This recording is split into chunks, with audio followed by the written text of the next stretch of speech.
అందరికీ నమస్కారం. ముందుగా చేసినటువంటి ఎలక్ట్రానిక్ మీడియా, ప్రింట్ మీడియా సోదరులందరికీ నమస్కారం.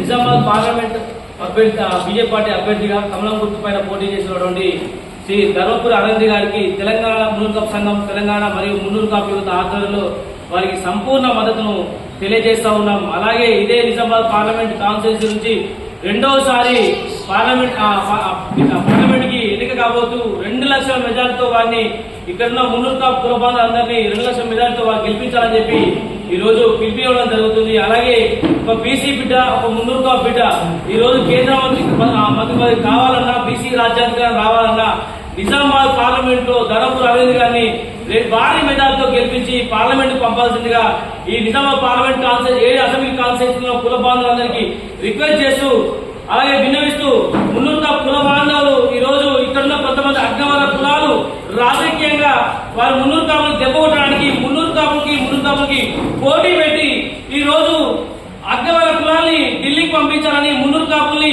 ఇక ఈ ప్రాంతానికి పరిమితం చేయాలి, ఈ మున్నూరు కాపులు రాజకీయంగా ఎదలేకుండా అనేక కుట్రతో ఈ రోజు మున్నూరు కాపుల మధ్యనే పోటీ పెట్టించి ఈ రోజు మున్నూరు కాపులు రాజకీయంగా సమాధి చేసే ప్రయత్నం చేస్తున్నారు. గత అసెంబ్లీ ఎన్నికల్లో కూడా మున్నూరు కాపులు 9 మంది ఎమ్మెల్యేలు ఉంటే ఈ రోజు 3 ఎమ్మెల్యేలు వచ్చాం. కారణం ఏంటంటే ఈ అగ్రవర్ణ కులాలు మన మీద చేస్తున్న ఈ రాజకీయ చదరంగంలో మనం బలిపశులు అవుతున్నాం. 45 మున్నూరు కాపులు మనం చైతన్యంగా లేకపోవడం వల్లనే, ఆర్థికంగా సామాజికంగా మున్నూరు కాపులు ఈ రోజు ఈ రాష్ట్రంలో అనగదొక్కుతున్న వల్లనే ఈ రోజు మనకి ఇబ్బందులు అవుతున్నాయి. కాబట్టి రాజకీయంగా మనం చైతన్యం కావడానికి కారణం, రాజకీయంగా మనం చైతన్యం కావాలంటే తప్పకుండా మనం సామాజికంగా, ఆర్థికంగా కూడా బలం అవుతాం. కాబట్టి మనం ఈ ప్రధాన కారణం ఏంటంటే మనం ఎందుకంటే ప్రధాన కారణం ఈ రాజకీయంగా మనం చైతన్యం లేకపోవడం.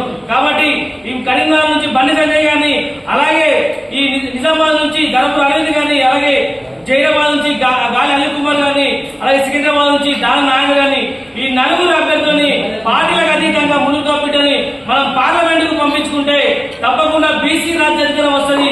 ఈ మున్నూరు కాపులు రాజకీయంగా చైతన్యం అవుతారు. కాబట్టి ఈ కులవాదాలు ఎందుకంటే ఈ నిజామాబాద్ పార్లమెంట్ చైతన్యం గల వ్యక్తులు గత 2018లోనే చైతన్యమైన తీర్పునిచ్చారు. అగ్రవర్ణ కులాలకు చెంపపెట్టులాగా తీర్పు ఇచ్చి ఈ మున్నూరు కాపు బిడ్డలు, బీసీ బిడ్డలు ఆ ఢిల్లీ ధర్మపురి అరవింద్ గారిని ఢిల్లీకి పంపించారు. అదే